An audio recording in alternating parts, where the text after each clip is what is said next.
Hello, welcome to back Rahul Varga. Trump और Iran के बीच 4 अगस्त को फिर से स्ट्रेट ऑफ हार्मुज है जलडमरू मध्य है जो कि ईरान के टेरिटोरियल क्षेत्र में आता है, उसको फिर से रीओपन करने की चॉइस है वो अमेरिकी राष्ट्रपति डोनाल्ड ट्रम्प जी ने दी। डोनाल्ड ट्रम्प जी ने कहा कि जो स्ट्रेट ऑफ हार्मुज है वो जल्दी से जल्दी ओपन हो जाएगा। ये बात सही है कि स्ट्रेट ऑफ हार्मुज जल्दी से जल्दी ओपन हो और हो जाना भी चाहिए।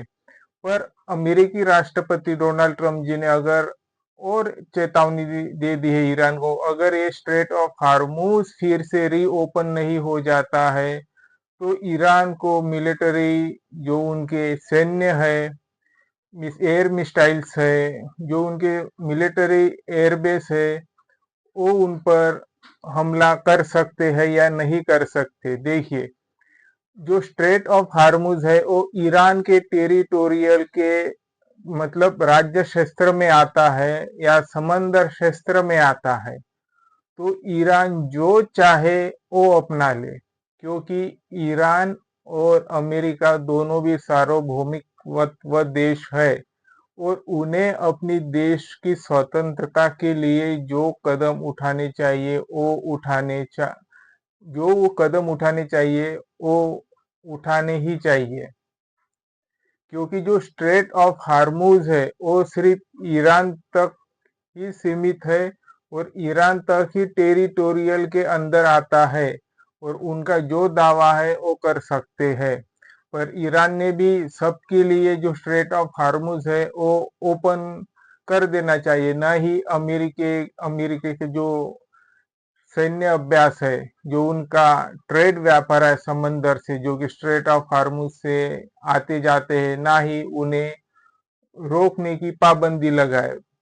देखिए, अगर स्ट्रेट ऑफ हार्मुज फिर से रीओपन होता है तो ये एक अच्छी बात है, जो कि अमेरिकी ने हमेशा सभी देश को एक अच्छी टेक्नोलॉजी, एक अच्छी सॉफ्टवेयर, माइक्रोसॉफ्ट विंडोसॉफ्ट जैसी सुविधाएं उपलब्ध की है। जो अमेरिका है वो अपने टेक्नोलॉजी के लिए विश्व प्रसिद्ध है और उनकी विश्व प्रसिद्धि शायद अभी तक किसी ने चूज नहीं की।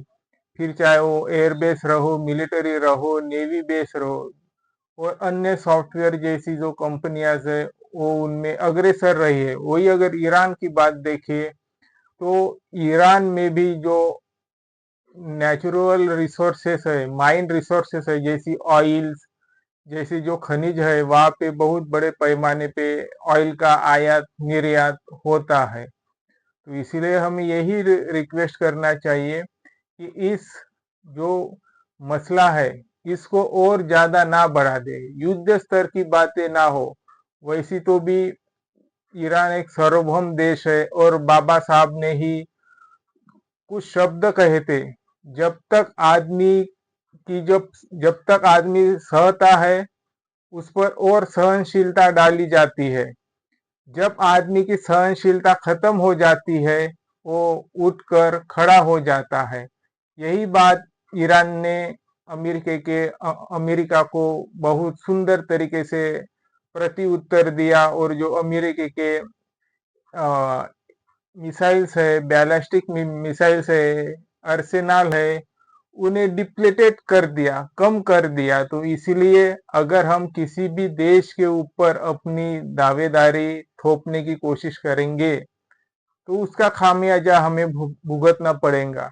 और उसी के साथ साथ फिर सिर्फ हमारे ही देश को नहीं, जहाँ पे बहुसंख्यक लोगों की सरकारें रहती है, बहुसंख्यक लोगों का देश रहता है, उन्हें भी कहीं ना कहीं इधर उधर थोड़ा भेदभाव का सामना करना पड़ता है।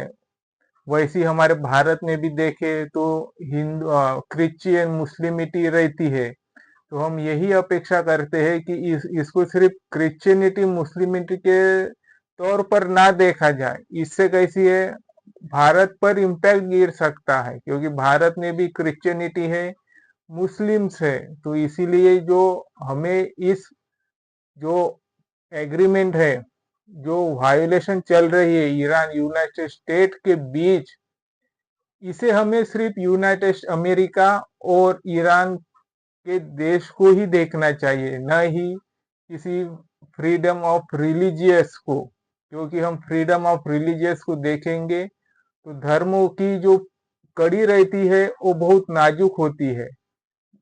धर्मों में अगर वाद खड़ा हो जाए तो जल्दी आप आपस में नफरत पैदा हो जाती है।